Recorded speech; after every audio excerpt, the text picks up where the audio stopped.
Hola, muy buenos días, tardes o noches, espero que te encuentres muy bien. Soy Ángel Eduardo y el día de hoy vamos a platicar un poco sobre la ley de Ohm y sus aplicaciones en la vida cotidiana. Comencemos platicando sobre quién fue Ohm, o más bien, George Simon Ohm. Él fue un físico y matemático alemán que en el siglo XIX realizó múltiples experimentos para desarrollar su teoría, llegando a puntos tan extremos como la medición de la corriente tocando los circuitos eléctricos con corriente para ver cuánto dolía, y como es evidente, mientras más corriente o más intensidad, más sentía dolor.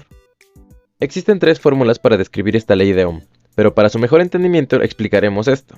Intensidad es igual a voltaje sobre resistencia. Mientras más voltaje, mayor será la intensidad.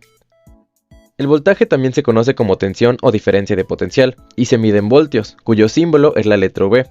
Si nosotros tocamos una pila de 3 o 4 voltios no pasará nada, si tocamos una de 12 tampoco, e incluso si tocamos una batería de coche no pasará nada, pero en cambio si tocamos un cable que está conectado a la corriente eléctrica de casa de 120 o 130 voltios aproximadamente, recibirá una fuerte carga eléctrica que incluso puede llegar a ser mortal.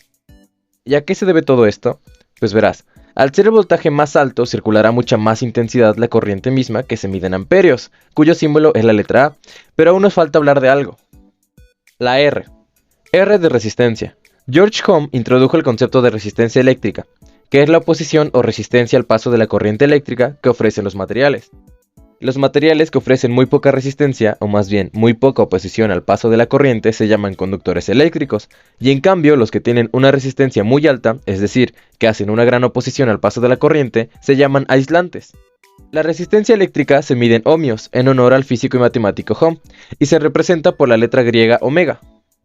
Es por esto que podemos concluir de nuestra fórmula que la intensidad es inversamente proporcional a la resistencia, es decir, cuanta más resistencia, menor será la intensidad. Con todo esto me gustaría realizar un experimento para que lo entendamos mejor, así que ¡vamos! Aquí tenemos una tostadora, estoy seguro de que la mayoría de nosotros tenemos una en casa. Al nosotros activar el mecanismo de la tostadora, permitimos el paso de la corriente eléctrica. Es por eso que las resistencias que están dentro de la tostadora comienzan a adquirir un color naranja rojizo, lo cual nos indica que estas resistencias están comenzando a calentarse, ya que están deteniendo el paso de la corriente eléctrica que está recibiendo. Pero claro, esta tostadora no puede funcionar así porque sí, así que antes de realizar todo este experimento debemos conectarla a una fuente eléctrica.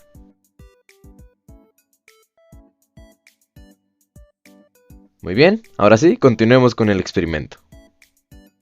¿Por qué no mejor probar su funcionamiento? Meteremos este trozo de pan a la tostadora para ver qué sucede.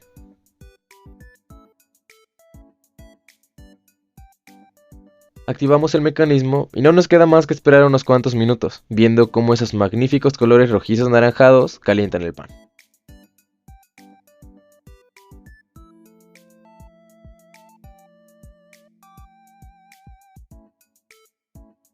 Después de unos cuantos minutos que hemos esperado, debemos ver qué sucedió, así que vamos a sacar el pan. Como podemos notar, el pan ya no tiene el mismo color que antes, ni la textura, ni siquiera el olor, todo ha cambiado en él.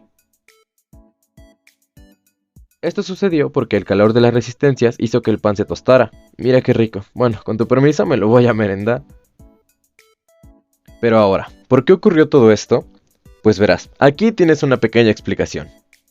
La resistencia es un obstáculo, por así decirlo, ya que no permite el paso completo de las corrientes eléctricas que tenemos en nuestras casas. En este ejemplo, cabe recalcar que nuestra tostadora tiene especificaciones eléctricas y nos dice 120 voltios a 60 Hz de 750 watts.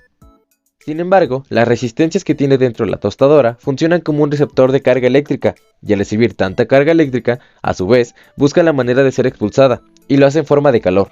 Es por eso que las resistencias adquieren un color rojizo anaranjado.